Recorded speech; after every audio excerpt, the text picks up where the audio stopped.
Telah kita ketahui kalau remaja merupakan masa peralihan dari anak-anak ke masa dewasa. Mereka punya rasa ingin tahu yang sangat tinggi dan biasanya mereka menyukai hal-hal yang berbau petualangan. Jadi, apabila remaja mengalami masalah kesehatan mental seperti depresi, terdengar hampir nggak mungkin ya. Tapi tahukah kamu, berdasarkan Indonesia National Adolescent Mental Health Survey, 1 dari 3 remaja di Indonesia memiliki masalah kesehatan mental. WHO juga menyampaikan kalau 10-20% remaja itu mengalami gangguan kesehatan mental, yang salah satunya adalah depresi. Sayangnya, kondisi ini sering diabaikan dan tidak diketahui oleh para remaja. Lalu pertanyaannya, kira-kira kenapa ya remaja bisa mengalami masalah kesehatan mental? Dan apa depresi itu? Yuk simak video ini ya.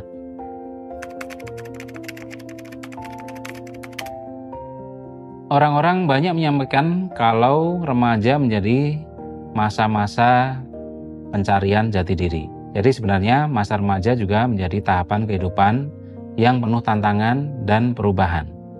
Perubahan apa aja?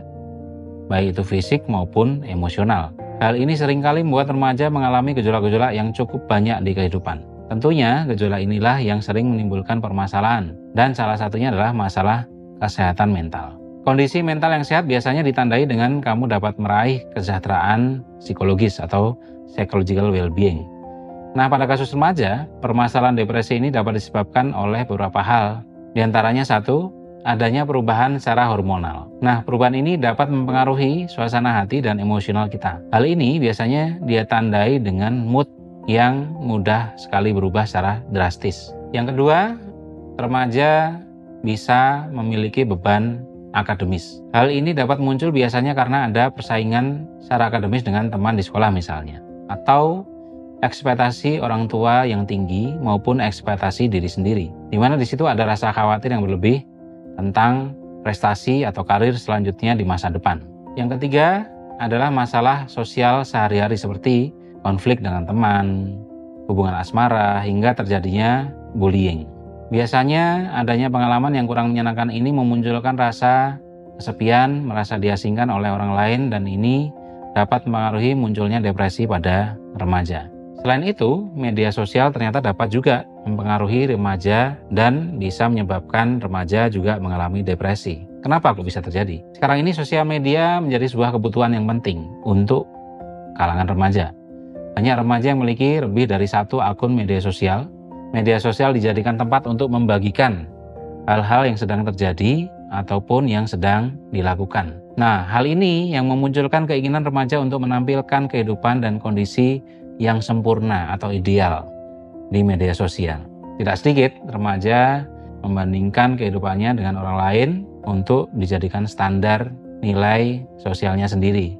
Kondisi itulah yang dapat mempengaruhi remaja dan bisa menimbulkan depresi. Lalu bagaimana kalau depresi ini tidak ditangani?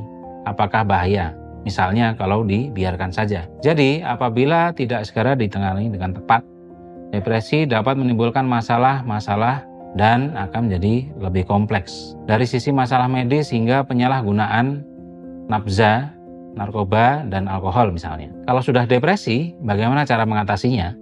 Yang pertama, tetaplah berusaha untuk membuka diri. Kenapa? Biasanya orang yang mengalami depresi akan menarik diri dari orang lain dan semakin mengasingkan diri. Sedangkan remaja juga perlu bersosialisasi sehingga bisa mendapatkan dukungan dari orang lain dan bisa meningkatkan suasana hatinya. Yang kedua, lakukan hal-hal yang menyenangkan. Kamu perlu melakukan hal yang membuat rileks dan berenergi lagi. Contohnya, misalnya melakukan hobi atau olahraga. Yang ketiga, ketika kamu mengalami gejala-gejala depresi, tidak perlu ragu untuk menghubungi tenaga yang ahli untuk menanganinya, yaitu psikolog atau psikiater. Itulah pembahasan singkat mengenai depresi pada remaja. Kalau ingin mengetahui lebih banyak lagi tentang depresi, jangan lupa follow sosial media Healthing di bawah ini untuk konten menarik lainnya. Like, komen, dan subscribe YouTube Healthing, dan sampai jumpa di video berikutnya.